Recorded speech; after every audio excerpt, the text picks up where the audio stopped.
പ്രിയപ്പെട്ട പഠിതാക്കളെ, 10ാം തരം തുല്യത രസതന്ത്രത്തിലെ അധ്യായം 2-3 പ്രധാനപ്പെട്ട ചോദ്യോത്തരങ്ങൾ. സംക്രമണ മൂലകങ്ങളുടെ പ്രത്യേകതകൾ എന്തൊക്കെയാണ്? സംക്രമണ മൂലകങ്ങൾ എല്ലാം ലോഹങ്ങളാണ്. സംക്രമണ മൂലകങ്ങൾ വ്യത്യസ്ത സംയോജകത പ്രദർശിപ്പിക്കുന്നു. സംക്രമണ മൂലകങ്ങളുടെ അയോണുകൾ, അതായത് സംക്രമണ മൂലക അയോണുകൾ വ്യത്യസ്ത സംയുക്തങ്ങളിൽ വ്യത്യസ്ത നിറങ്ങൾ പ്രകടിപ്പിക്കുന്നു. അതിന് നമുക്ക് സംക്രമണ മൂലകങ്ങൾ നിറമുള്ള സംയുക്തങ്ങൾ ഉണ്ടാക്കുന്നു എന്ന് പറഞ്ഞാലും മതി. ഓക്കെ, ഇനി രണ്ടാമത്തെ ചോദ്യം. IUPAC എന്നതിൻ്റെ ഫുൾ ഫോമാണ് international union of pure and applied chemistry. അതാണ് IUPACയുടെ ഫുൾ ഫോം. ഇനി വിദ്യുത് ഋണത ഏറ്റവും കൂടുതലുള്ള മൂലകം ഏതാണ്? ഫ്ലൂറിൻ. ഇനി ആധുനിക ആവർത്തന പട്ടിക നിർമ്മിച്ചത് ആരാണ്? മോസ്ലി എന്ന ശാസ്ത്രജ്ഞൻ. ഇനി 5ാമത്തെ ചോദ്യം. ആധുനിക ആവർത്തന പട്ടികയുടെ അടിസ്ഥാനം എന്ത്? അതായത് ആറ്റോമിക നമ്പർ. ആറ്റോമിക നമ്പറിൻ്റെ അടിസ്ഥാനത്തിലാണ് ആധുനിക ആവർത്തന പട്ടിക നിർമ്മിച്ചിരിക്കുന്നത്. അതുപോലെ തന്നെ ആധുനിക ആവർത്തന പട്ടികയാണ് ആറ്റോമിക നമ്പറിൻ്റെ അടിസ്ഥാനത്തിൽ. എന്നാൽ അതിനു മുന്നേ ആവർത്തന പട്ടികയുടെ ഒരു രൂപം കണ്ടുപിടിച്ചിരുന്നു. അതാണ് മെൻഡലീഫ് എന്ന് പറഞ്ഞ ശാസ്ത്രജ്ഞനായിരുന്നു കണ്ടുപിടിച്ചത്. അപ്പം പഴയ ആവർത്തന പട്ടിക. മെൻഡലീഫ് ആവർത്തന പട്ടിക എന്തിൻ്റെ അടിസ്ഥാനത്തിലാണ് നിർമ്മിച്ചിരിക്കുന്നത്? ആറ്റോമിക മാസിൻ്റെ അടിസ്ഥാനത്തിൽ. ഇനി ഉറുമ്പ് കടിക്കുമ്പോൾ വേദന അനുഭവപ്പെടുന്നതിന് കാരണം? ഉറുമ്പിൻ്റെ ശരീരത്തിലുള്ള ഫോമിക് ആസിഡ് നമ്മുടെ ശരീരത്തിലേക്ക് കടക്കുന്നതാണ്. അതായത് ഉറുമ്പ് കടിക്കുമ്പോൾ നമ്മളുടെ ശരീരത്തിലേക്ക് ഫോമിക് ആസിഡ് ഇഞ്ചക്റ്റ് ചെയ്യുന്നു. അങ്ങനെയാണ് നമുക്ക് വേദന ഉണ്ടാകുന്നത്. 8. എല്ലാത്തരം ആസിഡുകളിലും അടങ്ങിയിരിക്കുന്ന പ്രധാന മൂലകം ഏതാണ്? ഹൈഡ്രജൻ. ആസിഡിനെ പറ്റിയുള്ള അറീനിയസിൻ്റെ നിർവചനം. ഇതൊക്കെ പരീക്ഷയ്ക്ക് മുന്നേ വന്നിട്ടുണ്ട് കേട്ടോ. അപ്പം ആസിഡിനെ പറ്റിയുള്ള അറീനിയസിൻ്റെ നിർവചനം എന്താണെന്ന് വെച്ചാൽ H+ അയോണുകളുടെ ദാതാക്കളായ പദാർത്ഥങ്ങളാണ് ആസിഡ് എന്നാണ് അറീനിയസ് സിദ്ധാന്തം പറയുന്നത്. ഇനി ഏക ബേസിക് ആസിഡിന് ഉദാഹരണം? HNO3, HCl, CH3COH. ഒരു എച്ച് മാത്രമുണ്ട്. ഇതിനകത്തൊരു എച്ച്, ഇതിലൊരു എച്ച്. ഇവിടെ നിങ്ങൾക്ക് തോന്നും ഇവിടെ എന്നാ 3 H ഉണ്ടല്ലോ എന്ന്. ഇല്ല, ഇവിടെ CH3COH. ഈ COOH എന്നതാണ് ആസിഡിനെ സൂചിപ്പിക്കുന്നത്. അപ്പോൾ ഇവിടെയും ഒരു എച്ച്. ഏക ബേസിക് ആസിഡുകൾക്ക് ഉദാഹരണമാണിത്. എന്നാൽ ബഹു ബേസിക് ആസിഡിന് ഉദാഹരണം? ഒന്നിൽ കൂടുതൽ ഹൈഡ്രജൻ ആറ്റങ്ങൾ ഉണ്ടെങ്കിൽ അത് ബഹു ബേസിക് ആയിരിക്കും. H2SO4 അതായത് sulphuric acid, H3PO4 phosphoric acid. ഇത് ബഹു ബേസിക് ആസിഡിന് ഉദാഹരണമാണ്. ഓക്കെ, അടുത്തത്. ആസിഡുകളുടെ പൊതു സ്വഭാവം എന്തൊക്കെയാണ്? ആസിഡുകൾ പുളിരുചിയുള്ളവയാണ്. ആസിഡുകൾ നീല ലിറ്റ്മസിനെ ചുവപ്പാക്കുന്നു. ബേസ് അല്ലെങ്കിൽ ആൽക്കലികളുടെ പൊതു സ്വഭാവം. ആൽക്കലികൾ പൊതുവെ കയ്പ് രുചിയുള്ളവയാണ്. ആൽക്കലികൾ ചുവന്ന ലിറ്റ്മസിനെ നീലയാക്കുന്നു.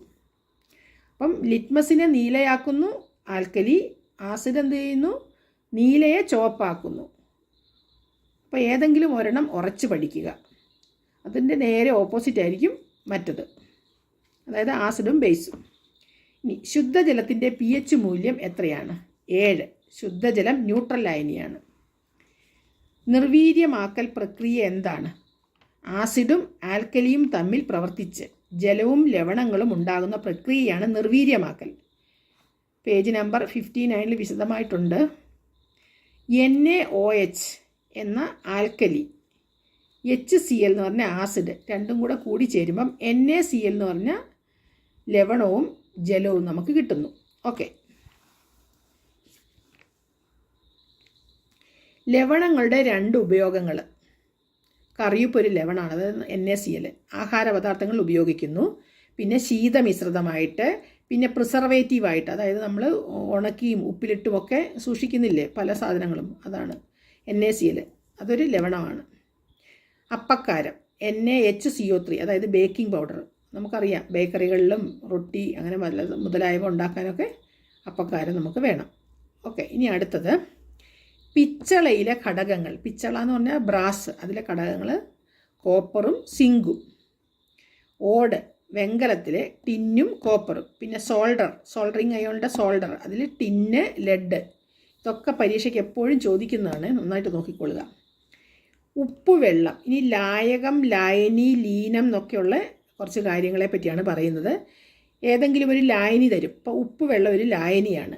ഈ ഉപ്പ് വെള്ളത്തിലെ ലായകവും ലീനവും എന്താണെന്നായിരിക്കും ചോദിക്കുന്നത്. അപ്പോൾ ഉപ്പ് വെള്ളം, ലായകം ജലം, ലീനം ഉപ്പ്. അതായത് ലായകത്തിൽ ലീനം ലയിപ്പിച്ച് ചേർന്നാലാണ് ലായനി കിട്ടുന്നത്. ഉപ്പ് വെള്ളം ലായനിയാണ് കേട്ടോ. ലായനി, ഉപ്പ് വെള്ളം ലായനിയാണ്. ഇനി സോഡാ വെള്ളം, സോഡാ വാട്ടർ എന്ന് പറഞ്ഞാൽ അതും നമുക്കറിയാം ലായനി, സോഡാ വെള്ളം. ലായകം ജലം, ലീനം കാർബൺ ഡയോക്സൈഡ്. ജലത്തിൽ കാർബൺ ഡയോക്സൈഡ് ലയിപ്പിച്ചതാണ് സോഡാ വെള്ളം. ഇനി തുരിശ് ലായനി, ലായകം ജലം, ലീനം തുരിശ്. തുരിശ് എന്ന് പറയുന്നത് കോപ്പർ സൾഫേറ്റ്. വെള്ളത്തിൽ കോപ്പർ സൾഫേറ്റ് അല്ലെങ്കിൽ വെള്ളത്തിൽ തുരിശ് ലയിപ്പിക്കുന്നതാണ് തുരിശ് ലായനി. ഓക്കെ. ഒരു ഖരലായനിക്ക് ഉദാഹരണം എഴുതാൻ. സ്വർണം എന്ന് പറയുന്നത് ഗോൾഡ് മാത്രമല്ല, അതിൻ്റെ കൂടെ സ്വർണ്ണാഭരണം എന്ന് പറയാം. ഖരലായനിക്ക് ഉദാഹരണം സ്വർണ്ണാഭരണം. അതായത് സ്വർണ്ണാഭരണങ്ങൾ ഉണ്ടാക്കുമ്പം സ്വർണ്ണം മാത്രമല്ലല്ലോ, അതിന് ബലം, ഉറപ്പ് കിട്ടാൻ വേണ്ടിയിട്ട് ചെമ്പും സിൽവറും ഒക്കെ ചേർക്കാറുണ്ട്. അപ്പം സ്വർണ്ണാഭരണം എന്ന് പറയുന്നത് ഖരലായനിയാണ്. സ്വർണവും ഖരമാണ്, ചെമ്പും ഖരമാണ്, സിൽവറും വെള്ളിയും ഖരമാണ്. ഇതെല്ലാം കൂടെ മിക്സ് ആയിട്ടുള്ളതാണ് സ്വർണ്ണാഭരണം. അതിന് കുറച്ച് ബലവും കടുപ്പവും ഒക്കെ കിട്ടുന്നു. ഓക്കെ. അല്ല സാധാ സ്വർണം മാത്രമാണെങ്കിൽ പെട്ടെന്ന് പൊട്ടിപ്പോകാൻ സാധ്യതയുണ്ട്. അതുകൊണ്ടാണ് കൂട്ട് ചേർക്കുന്നത്. ഓക്കെ. എന്താണ് ടിൻഡൽ പ്രഭാവം? കൊളോയിഡൽ കണികകളിൽ തട്ടി പ്രകാശം വിസരിക്കുന്നതാണ് ടിൻഡൽ പ്രഭാവം. ഇതും പരീക്ഷയ്ക്ക് ചോദിച്ചിട്ടുള്ളതാണ്, ടിൻഡൽ പ്രഭാവം.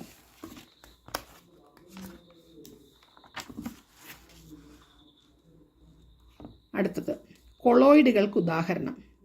മനുഷ്യരക്തം, എമൽഷൻ പെയിൻറ്റുകൾ, കഞ്ഞിവെള്ളം, ഇതൊക്കെയാണ് കൊളോയിഡുകൾക്ക് ഉദാഹരണം. ഓക്കെ. All the best. എല്ലാവരും നന്നായിട്ട് പഠിക്കുക. നമുക്ക് അടുത്ത ദിവസം അടുത്ത ചാപ്റ്ററിൻ്റെയൊക്കെ ഇട്ട് തരാം. ഇതിന് മുന്നേ നീത എഡ്യൂ കോർണർ എന്ന് പറഞ്ഞ യൂട്യൂബ് ചാനലിൽ എല്ലാ ചാപ്റ്ററിൻ്റെയും വിശദമായ ചോദ്യോത്തരങ്ങളുണ്ട്. അതുപോലെ തന്നെ എല്ലാ ഒരു 3-4 വർഷത്തെ ക്വസ്റ്റ്യൻ പേപ്പറും ഫിസിക്സിൻ്റെയും കെമിസ്ട്രിയുടെയും IT യുടെയും ഡിസ്കസ് ചെയ്ത് ഇട്ടിട്ടുമുണ്ട്. താല്പര്യമുള്ളവരൊക്കെ കയറി കാണുക. ഓക്കെ. All the best.